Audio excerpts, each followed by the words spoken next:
Michigan had a great scheme coming into that game. They operated it. They did everything possible to impress every recruit there. And it really was, from the recruits that I've talked to, it really wasn't just the game. It was the atmosphere, the post-game incredible atmosphere that they're going to remember for a long time.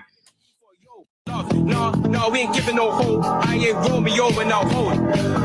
All right, good afternoon. Welcome into this afternoon live. Dennis Fithian with you, kicking off December, if you can believe that. Here we are, and we're ready to go here this afternoon. Got a lot of things to talk about. In case you missed it, some audio out there.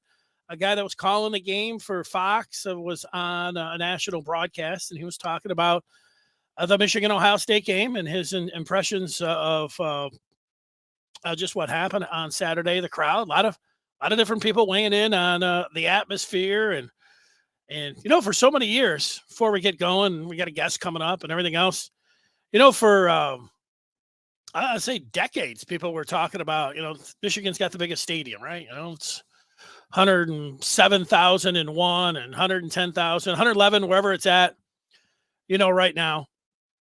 And then there would always be somebody that said, you know what, I've never heard of quieter 110,000. You know, or it's big, but it's quiet. You know, blue hairs and all these things. And there were a lot of theories, like, you know, it's people, they're there to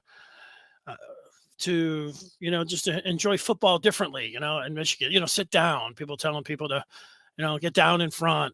And then there was a theory. I always bought this, that, you know, it was a gigantic bowl and the sound escaped out of the top. I remember one game I was at, I don't know if it was Michigan Engineers or some kind of student group. They were out there and they had this, I don't know, it looked like a kind of an erector set out there, but it was, you know, it was taking in all the sound, and I don't know if that was their conclusion or not. But then when they built the, you know, the luxury suites, or, you know, in the press box and everything, and then they had the big scoreboard came in there. You know, that part about keeping that noise in there, it seemed louder to me. And you know, the funny part about sports, and I saw it from one of the angles just on Saturday, and Saturday was great. You know, I just watched it on TV. But a scoreboard that can just say, make noise, it works. You know, some people, I remember working with somebody and I said, you know what, it's amazing somehow they can just put like the UV meter that's like, says, make noise. And people respond to it. And he's like, no, they don't. I'm like, really? Have you ever been to a game, you know, where you watch that, or you have some kind of meter thing, or, you know, it says get louder? It works. But yeah, people were waiting a long time for Michigan to do what they did on Saturday, and cumulative effort or whatever, or cumulative process, whatever it was. It was a great atmosphere, and it was a great win. And, you know, here we are midweek. So, you know, there were some people that, you know, and some fans, people could do it any way they want. You know, you enjoy the game Saturday, but you know what? I'm focusing on the upcoming game, you know, come Sunday, and I'll have time to enjoy that game. You know, and I think if you're part of the team, that's probably a pretty good idea. You know, a 24-hour rule, watch the film, and then you're on to the next one. I mean, that's what you do if you're part of it. And a fan, sometimes you feel like, you know, maybe you should be like, you know, treating yourself like they do on the team, you know, 24-hour rule. And I found myself rewatching the game a little bit on Saturday, yesterday, and, you know, rewatching it. But now here we are midweek. So you do start looking ahead, and they had the college football playoff rankings last night. And, you know, you look forward to Saturday. Saturday's going to be great. I think this, you know, this process of how it's playing out here, I know some people are always, you know, they're not happy unless they're aggravated or, you know, have something to complain about, even with Michigan, you know, like, you know, here they are and just had one of their greatest wins of all time. And yet you could be upset about something. Recruiting, hey, you do better. What's going on? You know, this isn't going to last, or whatever else. But, you know, maybe it's just because I've been around the block a few times now. I just enjoying the process. And it was something that happened during this year. I can remember after the win against Nebraska, there was a lot of people like, I want to get right back onto the field and play. And it's like, you know what? That was a great win. Just enjoy the bye week. It can be a lot of fun. You know, Michigan hadn't lost a game yet at that point. Things were looking pretty good. So, you know, whatever way you enjoy it, whatever way you go, you know, if it makes you upset, like it makes you fired up, you know, to start, you know, getting aggravated about the college football playoff rankings or whatever somebody might be saying about Michigan, not, this is just a one-off kind of thing, whatever. I would say enjoy it, even here midweek. We're going to enjoy our next guest as we bring him on here. And it's Nick Baumgardner, the senior writer and columnist from The Athletic, who you see right there on the screen, or if you're listening, you'll hear his voice momentarily, I hope. Nick, how are you? Good, Dennis. How are you? You got me? I can't hear your voice, so maybe Okay, it can happen. You can or can't? Maybe Am I mute? there? Maybe it was Good. for a second. Sometimes you hit that the camera mic thing, and it Oh, can no. be different. It can be different no. mics that are involved there. No, Just keep okay, talking. let's just try it See what without happens. let's try it without that. He looks good. I'll tell you, Nick wrote a story, and he had videos and charts with Michigan. Let me leave. Yeah. Leave and come Keep back. testing her out and see what happens there. And we'll see if we can get him back. He's going to try it out. We had him there, and it was looking good. And we'll see if we can just get that going right back up. We're talking to our engineer off here to the side, see if he can get something going. We'll try it. If we can't get Nick now, we'll reschedule and get him some other time and get that to work. I know yesterday I jumped on a stream, and there's so many different ones. This is one version of some software you get in, and you got to press the different mics and everything, but it's just like Zoom. Sometimes you're looking at the codes and you're like, I got the right code in this one yesterday. The guy just sent me a document. I'm looking at it. I'm like, all right, well, where do I sign in here? Well, on the email, he had something where I could sign in, and then there was a number there. So, sometimes it works, sometimes it doesn't. And let's give it one more crack here. How are we doing? No, I don't know. It said it was working. It could be me. I don't know. Well, you know what, Nick? We give it one more crack here. It's all right. It's good to look. Yeah. When it comes down to the technical parts on the other side, I don't know until I'm looking at it. Most of the time, it works. Maybe. Oh, wait a second. It's me. It is me. You? I'm looking down at the board. Look at that. How about now? There it is. There you are. I we completely good? Okay. apologize for that. Awesome. I'm like, you know what? Everything looks great. Everything's going. Why wouldn't it work? Nick Baumgardner knows what he's doing. All right. So it's great to have you on here. And, sorry about that. No, no worries. I was talking about, the story you wrote, but there's a million things to start with and starting spots here. But, the performance, people are still buzzing about it from this past Saturday. Sure. And what if somehow, the college football playoff rankings, people are like, there could be some chaos. What if, and I don't think, I think it's possible, but it really would have to be crazy if Ohio State somehow would get in there and have a rematch with Michigan. So it'd be a neutral field on New Year's Eve. Michigan played so great. I mean, they had such an awesome performance. How would you view that game? How would you think Michigan would do? Would they be the favorite? You think they would win the game? What would you think? I think they'd probably be the favorite, right? Because I don't think the game plan would change. I don't think anything would change for Michigan. I think they'd be like, we'll just do it again. Well, that was Harbaugh ball. There was no surprises. I don't think that there was anything. That's why I think so many people were, so excited about it. And I think that's why, you heard people talk about how excited, Jim was too. I think just beating Ohio State, of course, but they did it his way, so that would be interesting because, it'd be interesting to see what Ohio State would do, maybe to counter or maybe how they defend them differently.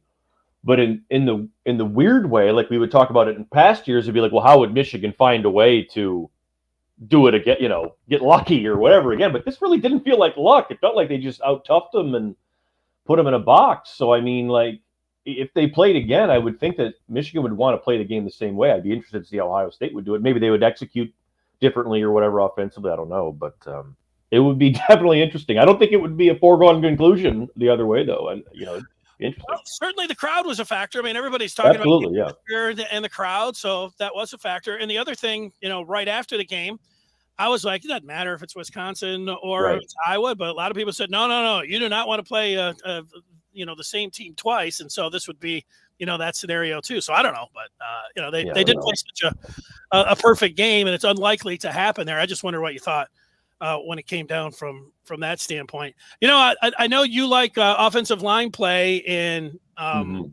John Madden texted about it. I've been talking about it. You wrote about it.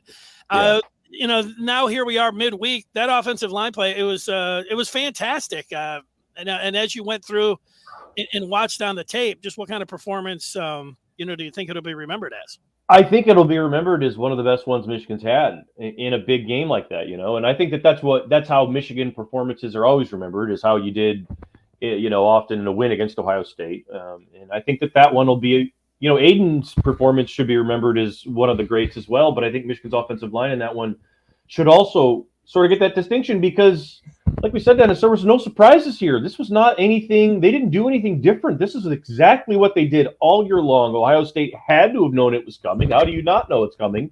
And they couldn't do anything about it. And I think that this has been a very unique group all season, that they've been they're athletic, but they also have that edge and nasty kind of physical, whatever to them. And then right in the middle, you've got Vastardis, who is just the smartest player on the field every time they play, offense or defense, doesn't matter. He's just, I think he sees the game, a couple plays ahead of most defensive linemen that he's playing across, and it shows up. And I think that you put him in the middle of a group that is 4 NFL linemen, I think. And I think we'll see if Andrew gets a chance too, but I think this has been a phenomenal group. I texted Dan Deerdorf after the game, and I said, congrats on, because it was his last game, in the stadium with Jim Brandstetter. So congrats, obviously, to those guys. If I texted Dan, I should have texted Jim the same thing. I should have texted them both.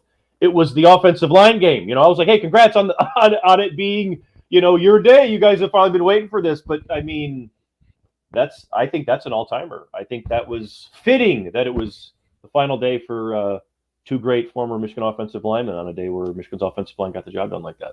Yeah, you could call it the offensive line game. You could call it the Hutchinson game. Whatever. Whatever you want. Yeah, the Haskins game. You could go a lot of different ways. You hear a lot of buzzwords, and I know I've been reading your stuff, all through the football season, even in the off season. And there was, Josh Gaddis said, well, we're going to get back to toughness and run of the football. Mm-hmm. And, we got a young, energetic staff. And every time you'd hear anybody that was on the inside talk about it and say, well, they're just bringing a lot of energy. And I was like, I don't, energy to me is not really, it's not translating. I didn't just jump on and grab a hold of that, but it does seem that, like, whatever the psychology is, and they put the paper up on the wall that said, what are you doing to beat Ohio State today? And it was a good move. I think that they papered that over and said, Iowa, this week. Yeah, it's got to change up now. People always say, those little things don't matter, but whatever motivates you, psychology. I know George. Yeah. What? And I always remembered that. Like, so whatever it takes to get that in the right set of mind, they look like they got that.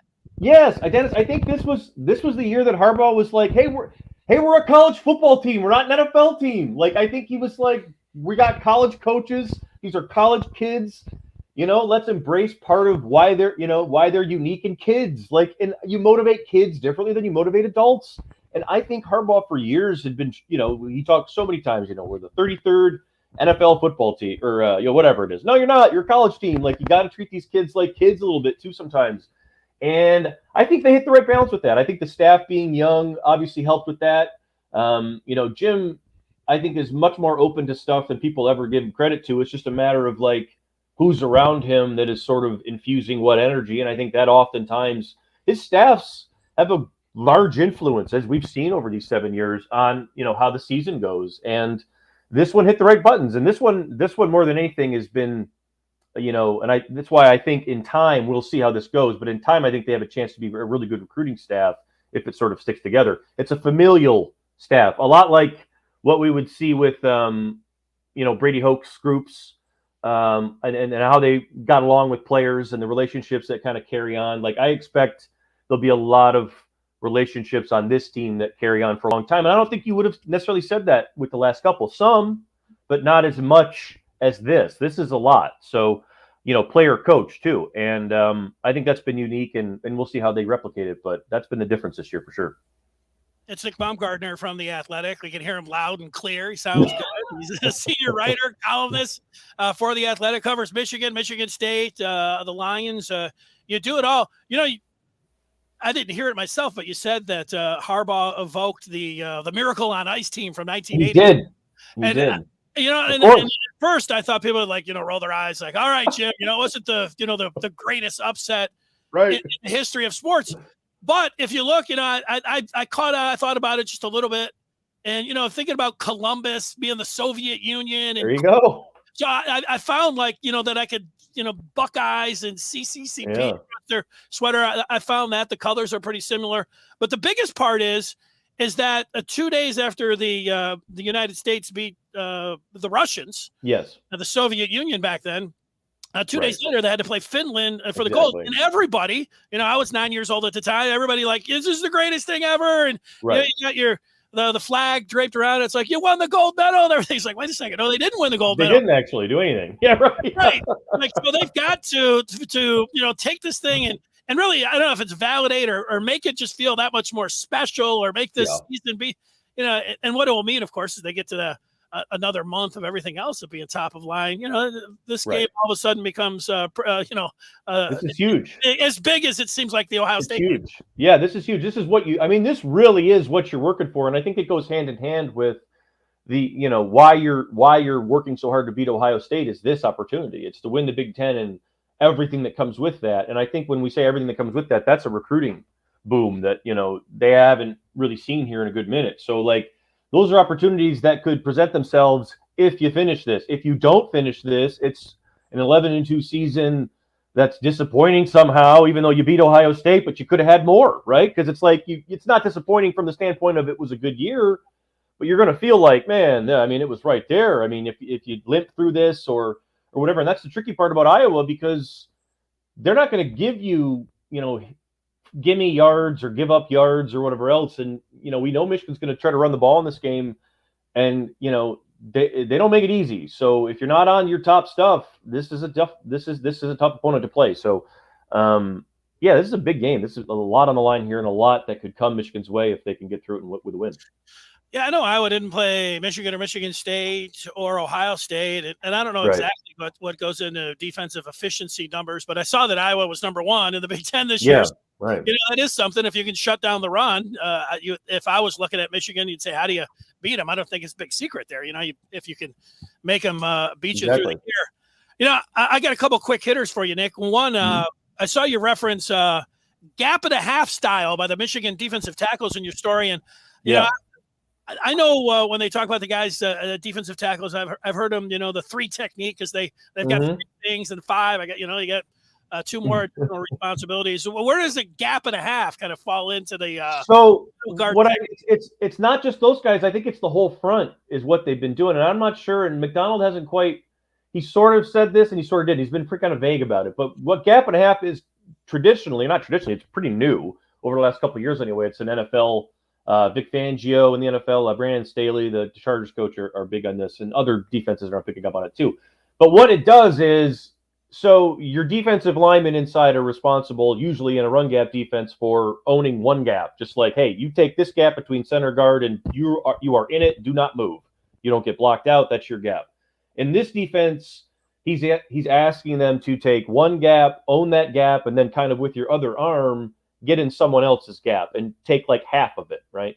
So in theory, you're taking a gap and a half. And in his theory, it would be you're adding an extra body, but 2 players add an extra body so we can cover 3. So you can keep those safeties deep. You don't have to bring another one up for extra run support to fill those gaps. And you can sort of slow down a team's run game enough to where you can get people in to help and tackle. And I think when you've watched Michigan play this year, they haven't reset the line of scrimmage like we've seen great defensive lines at Michigan, like Mo Hurst and these guys who just knock back, just boom. We haven't seen that. We've seen them stalemate, get in the way, and then sort of clog, which is what you're trying to do. And I think that speaks to the sort of team concept they've installed defensively. It's modern, it's forward thinking, and it's something that teams like Ohio State have to deal with because it gets rid of your talent it helps cut the talent gap because it's something that allows other people around you to help. It's like help defense in a way, so to speak. So I think that's kind of the scheme they've installed with their run defense, and it's helped them a ton. It's helped guys play so much better and free guys up, to make more plays, I think, overall. That's good stuff. You did a good job explaining that. Yeah. Speaking of forward thinking, are you a Heisman voter? I am a Heisman voter, yes. Well, I've seen let's see, your colleague Andy Staples, saw a story like he's saying, look, this is not like it's been in traditional years where you take the undefeated team and look at the quarterback. Right, whoever the quarterback is. He was talking about, the linebacker from Alabama being the most outstanding player. Jordan Davis, Godzilla, Right. Defensive tackle. Yeah. Hutchinson here. Pat Forty from SI. I thought he's, I don't know if he's carrying a banner or something else, but he's been vocal since Saturday. Like, look, it shouldn't be these QBs. And having said that, going into the Michigan State-Ohio State game, I had Kenneth Walker there at number 1. And then going into the Michigan game, I had CJ Stroud number 2, but I don't anymore. I've got Jordan Davis number 1, and I've got Aiden Hutchinson number 2. I wonder how you're looking at it. Are you just keeping an open mind heading into these games on Saturday? I remember back in the day, Nick, they'd say, well, these old guys, they've got their handwritten ballots, and they're going to lick the stamp and mail. I was like, wait a second, are you telling me that if I disclose my vote beforehand, I'm going to get like somebody knocking on my door in the middle of the night from the Heisman Trust? That's also a hard and fast rule. So we can't disclose any votes. But no, I mean, like, I do think that the line of thinking, and I've always subscribed to this, like I thought last year Alabama's offensive line was the Heisman Trophy winner, and all that debate. But like, yeah, I mean, if you look back at how this season has gone, the best teams, the top 2 teams standing right now, are there, and their best players are defensive players. And it's no question about it. Georgia's defense has been the best player in college football this season, and their best players should get that sort of recognition. I think in Aiden Hutchinson has been the best player on the best team in the Big Ten, and you saw what, and it shows up nowadays because we have the data, that PFF can chart the pressures and put them in a way that people can kind of digest it. 15 quarterback pressures in a game is crazy. And 15 times he's creating something that is making them go off kilter, right? Plus 3 sacks. I mean, his impact that you've seen all year individually has been off the charts. I think Aiden Hutchinson's a Heisman finalist, Jordan Davis too. I think if you want to put a guy like Kenneth Walker in there too, you can do that because he's another one like Hutchinson. If you take him off that team, what are they? They're 5-5 or something. I mean, who knows, right? They're a completely different team. Those are the guys I look at for Heisman, and it's not just the quarterback or just this or just that. I've always sort of tried to look at it in different ways. I also was a 2-time Lamar Jackson Heisman voter, Dennis, I might add. I have always proudly state both times. Lamar should have won 2. I voted for him number 1 both times. I don't know why he didn't. But yeah, I'm always open. Whoever is playing best at the end, that's my top 5 or whatever they give us to fill in there. Nick, if you're old enough in 1980, I think you would have voted, Herschel Walker. People was like, a freshman can't win the Heisman. Even though let's do it. Exactly. Yeah. You would have been the young Nick. Would have really young. Herschel Walker. negative years old back in 1980. Well, hey, somewhere you were trying to vote. All right. Well, hey, my last one here when it comes to the college football playoff here. The idea that Notre Dame. That they would leave Notre Dame out because their coach is bolted for LSU seems odd, considering that they're a big draw here. Alabama got if it was of a close game against Georgia, I could really see a rematch possibility, and I really see, them going and putting. Although it would be a real tough one to have them leapfrog Cincinnati since they, because they lost to them by double digits at home. But I don't know, man. Let me clear it all up for you. I'll take it to Michigan. People say, ask them a Michigan question. Yeah. How would you think Michigan would do against Cincinnati? How do you think Michigan would do against Alabama? How do you think Michigan would do against Georgia?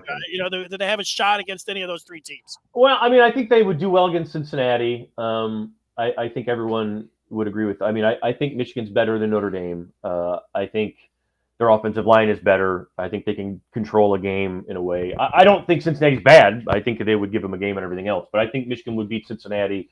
That would be my pick there. Alabama, they moved the ball on Alabama more than people thought they would in 2019. I think that there would be more of a chance there maybe than I would have given them credit for in another scenario. Because I think, like we just talked about, Dennis, like Mike McDonald gives them a chance on defense against some of these teams that I don't think they would have a chance. Like what they just did against Ohio State. I think that's something that we have to take into account against anyone they play.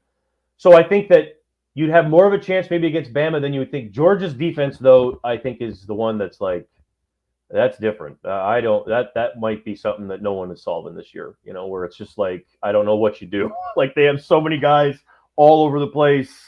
That would be one that would be hard. Georgia and Alabama obviously would be hard. Either way for Michigan to get past. But I think Cincinnati would be one. Or if like Oklahoma State, I think that'd be another one where they'd feel good about that too.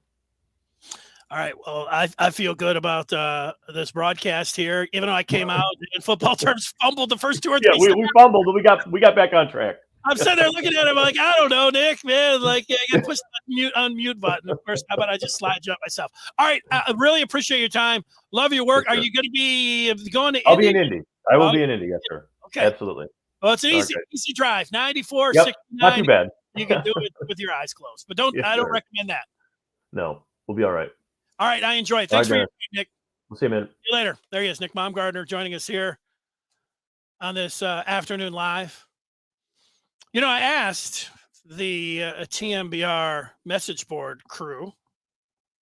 I think that's the right way to say it. The TMBR message board Wolverine Den community. That's the way to say it. I asked the Wolverine Den community about Aiden Hutchinson winning the Heisman Trophy. Sure, sometimes my fingers have a hard time sliding. As you can see, my technical skills today, they're really shining through.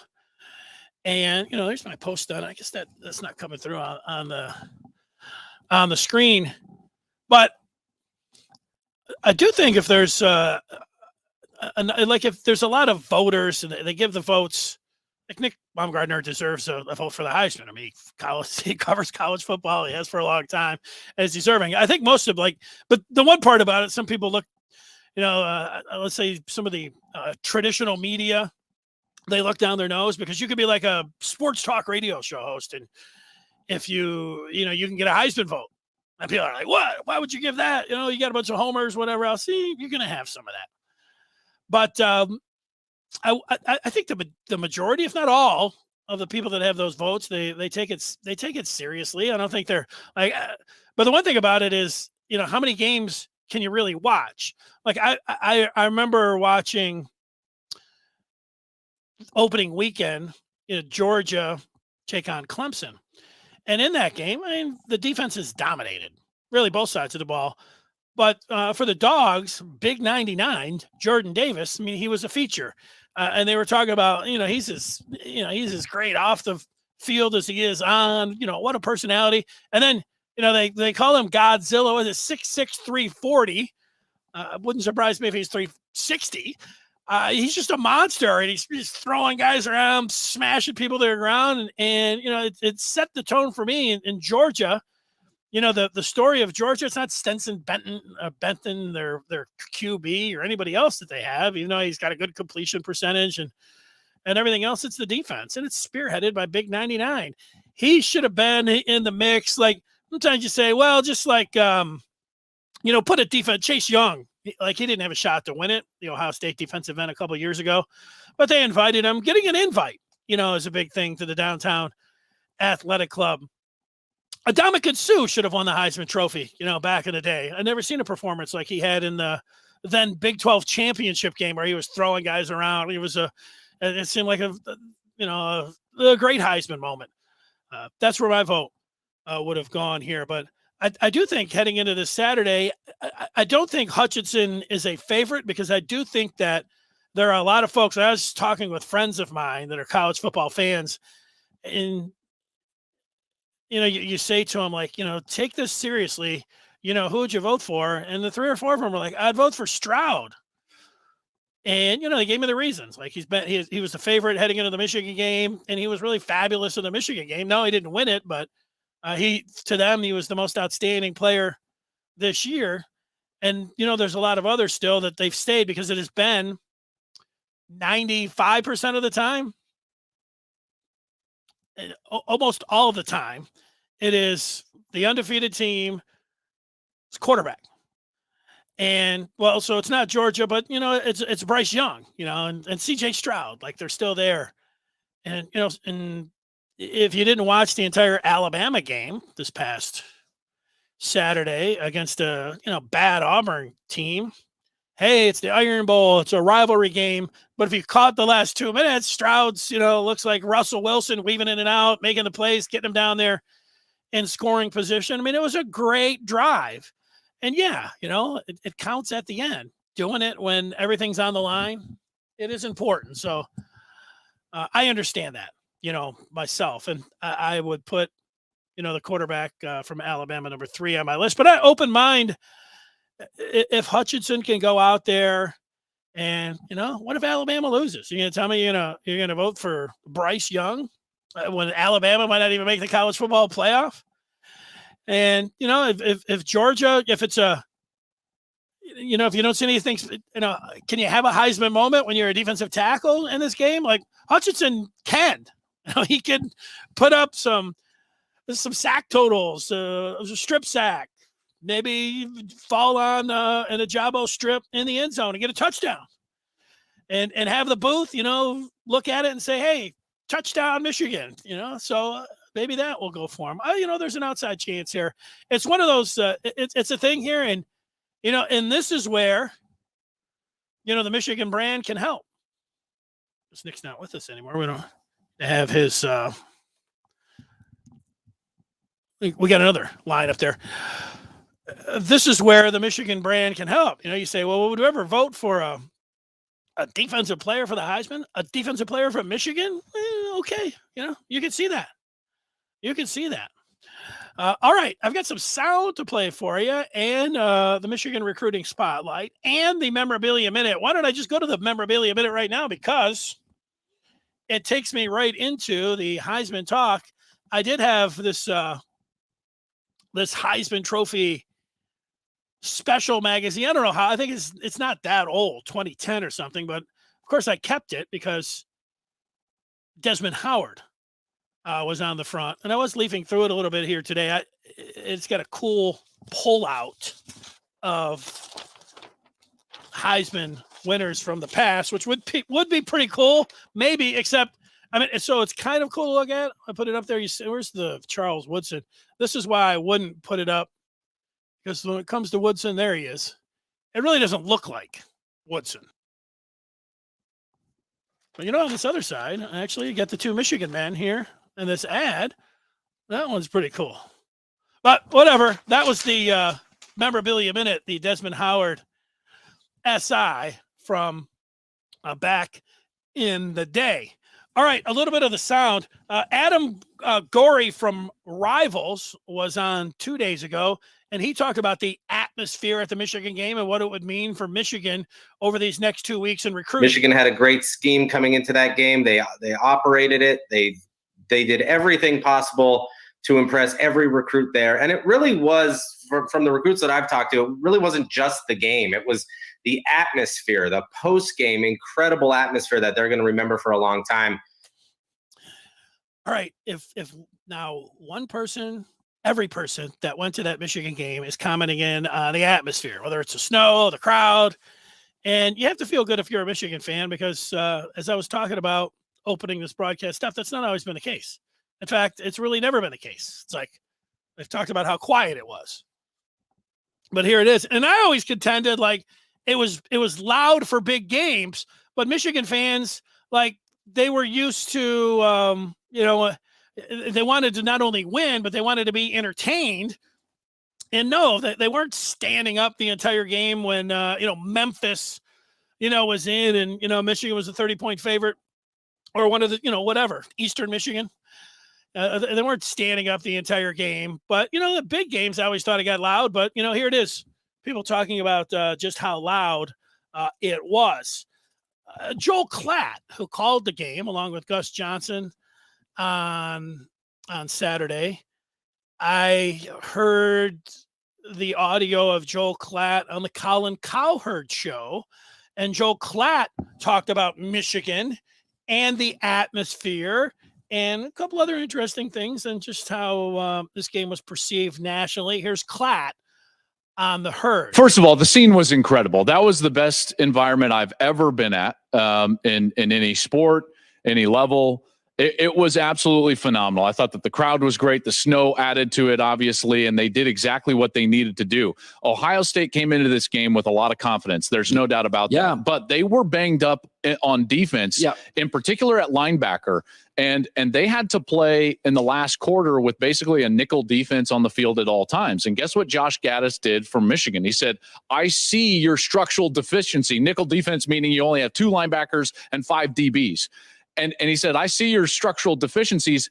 And on the last drive, they didn't throw a pass. Nope. This is a huge credit to Josh Gaddis, the offense coordinator, who was a Broyles Award finalist for the top assistant in college football, because he understood what was on the field and what was happening. And he said to himself, I don't even need to put the ball in harm's way. I can just go out there and run the football right down the field, and they were able to do that. That was a great identity, like you said. And what's so fascinating for me is that Jim Harbaugh, who had to chase a few things during this tenure at Michigan, he kind of chased defense. Okay, I got to get Don Brown to stop Ohio State, and then that didn't work. So he gets Mike McDonald, and then he chased Josh Gaddis to go to the spread offense, and then he had to marry it back to, you know what that was? Stanford beating USC in the Coliseum. That's what he went back to, like what made him great to begin with. All right, there's Joel Klatt, but there's a theme here. Matt Leinart, who was at the game, a USC product, faced Michigan in the Rose Bowl back in the day with Pete Carroll as the head coach. It was the greatest atmosphere that he's ever been in ever. And that's what Joel Klatt said right there. Greatest, not just it was great atmosphere. What's First of all, the scene was incredible. That was the best environment I've ever been at. Ever. All right. So, you don't have to have like national guys, confirming, but when you hear so you like your local media, some of them you do, some of them you whatever. But, they tell you, you're like, okay, yeah, it's great atmosphere. It felt like it was the greatest atmosphere ever at Michigan. But then you have people that have been around and seen some of that. It is kind of nice. It is, not kind of. It is nice to hear that. All right, let me get that Michigan recruiting spotlight. And then I do have some basketball coming your way. I got a little audio. I haven't talked basketball in a couple of days. Well, you've got one of the reasons is that it's been a while since they've been on, and also football has taken over. But we've got the Michigan recruiting spotlight here. Here it is. For some reason, I couldn't get that on the ticker. There it is.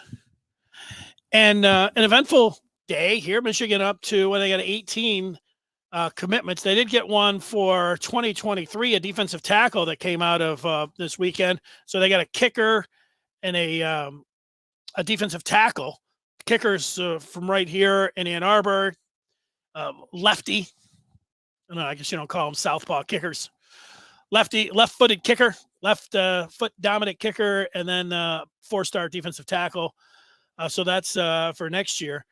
And recruiting-wise, the win, maybe it can help them over these next 2 weeks. Flip a guy. People looking at Notre Dame, and Notre Dame's. There's a couple names that you look at.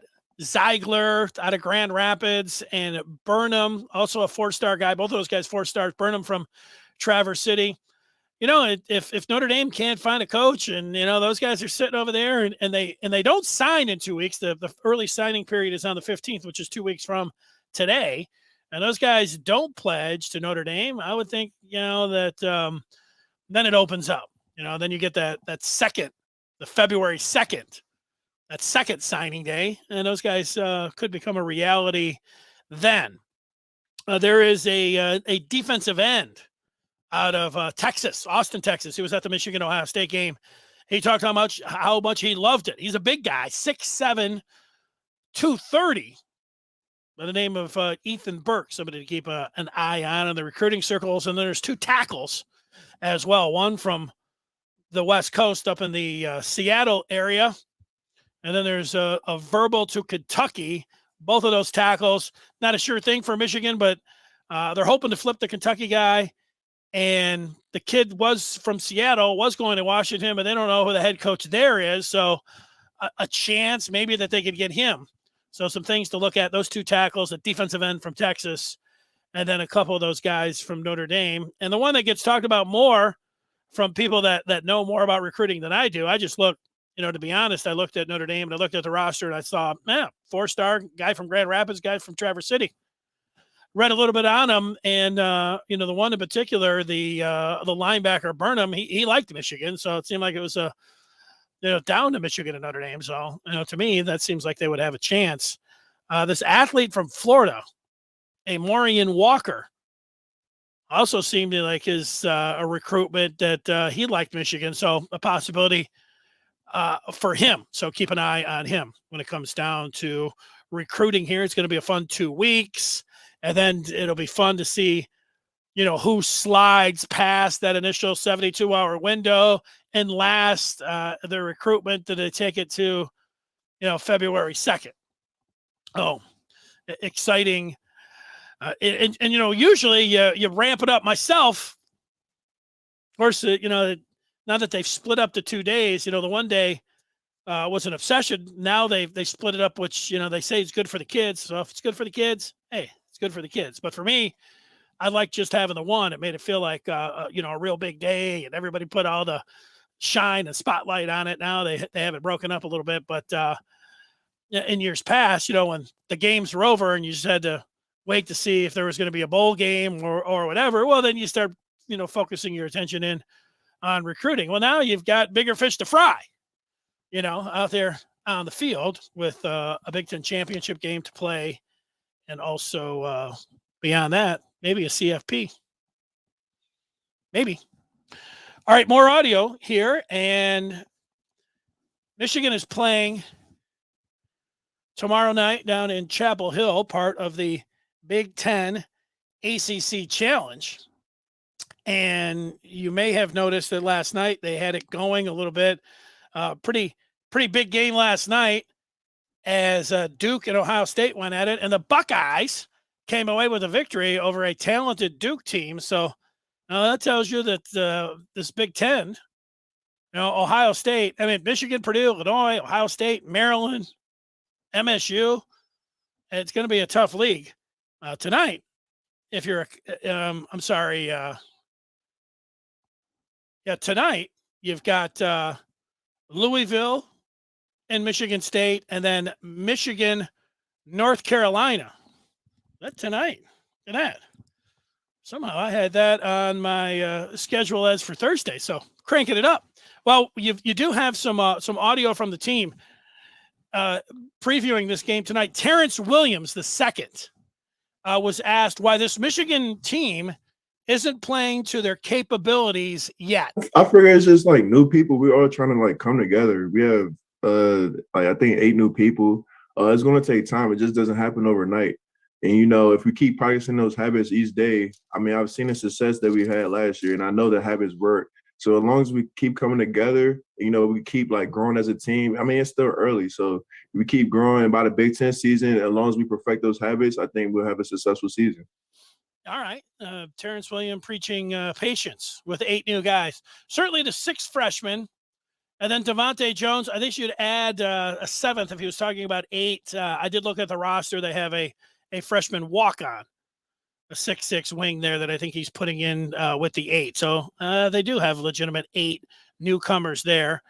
And, I get that. They need time to get the chemistry come together, coalesce before the Big Ten season, which is broken up. Because you've got Carolina, and then you got San Diego State. I'm just looking at the schedule. The 7th, which is this Tuesday, is when Big Ten play starts for Michigan. That's against Nebraska. Nebraska doesn't look like they've been that good. That seems like that could be a win. Minnesota on a week from Saturday. Also a Big Ten play, and then they drop down and play some non-conference games again. I like how they do that. I'm all right with that. But Juwan Howard was asked about the last couple of times Michigan's played Carolina. What was the last time in Atlantis? And Michigan shot the ball incredible down there. I guess that would have been 2 years ago because it was in Howard's first year. And then the other time they played him, I remember watching that. It was the Big Ten ACC. And Michigan ran him off the floor. Incredible game by the Wolverines. That was in Ann Arbor. And they shot the ball really well. And Juwan was asked, hey, why are you shooting the ball so well, against the Tar Heels? And he was like, I don't know. We're not shooting the ball really well, though, this year. I tell you one thing, we got to do a better job of making outside shots just in general. Looking at some of our numbers on outside shooting, we're getting some open looks, but haven't had a chance to knock them down. So we're going to need them come tomorrow night, especially on the road. That was from yesterday. Juwan Howard talking about tomorrow night, which is tonight, Michigan taking on North Carolina.